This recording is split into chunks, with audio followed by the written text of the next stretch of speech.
জীবনে কখনো নিজের গুণের অহংকার করবে না, কারণ পাথর যখন পানিতে পড়ে তখন সে নিজের ওজনের জন্যই ডুবে যায়। কথায় আছে, অতি বড় বেরো না, ঝড়ে ভেঙে যাবে।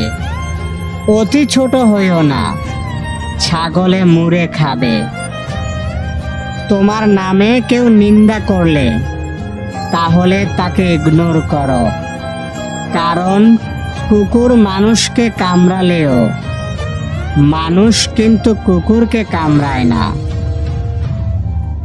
বোকা মানুষ ধোঁকা খায়, সৎ মানুষ কষ্ট পায়, সরল মানুষ আঘাত পায়, আর স্বার্থপর মানুষ আনন্দে দিন কাটায়।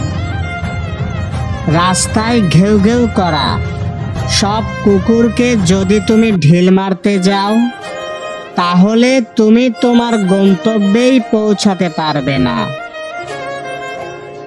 মানুষ যেদিন অন্যের ভুল ধরার চেয়ে সবার আগে নিজের ভুল ধরতে শিখবে, সেদিন মানুষ প্রকৃত মানুষ হবে।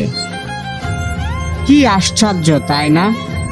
আমরা ভালো থাকবো বলে টাকা উপার্জন করি, আর সেই টাকা উপার্জন করতে গিয়ে আমরা আমাদের সব ভালো লাগা বিসর্জন দিয়ে দিই।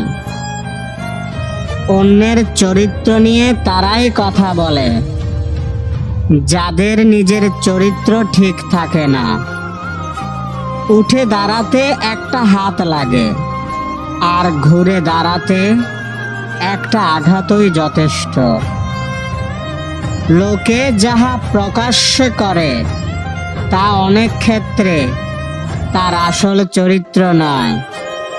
লোকে যা আড়ালে করে সেটাই তার আসল চরিত্র।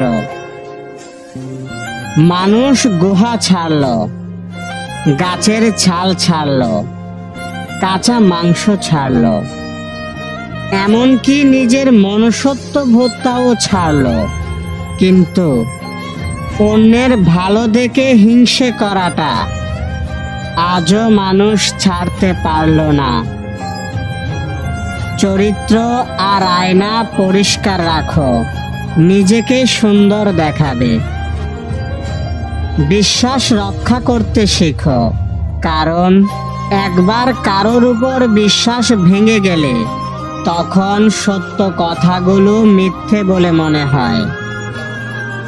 সুখী হওয়ার একটি উপায়, কাউকে কখনো ঠকাবে না, তাহলে অবশ্যই সুখী হবে। সমস্যা তোমাকে থামিয়ে দেওয়ার জন্য আসে না, সমস্যা তোমাকে পথ দেখানোর জন্য আসে। চোখ দুটো হয়তো দেখতে ছোট, কিন্তু চোখ দিয়ে দেখানো স্বপ্নগুলো অনেক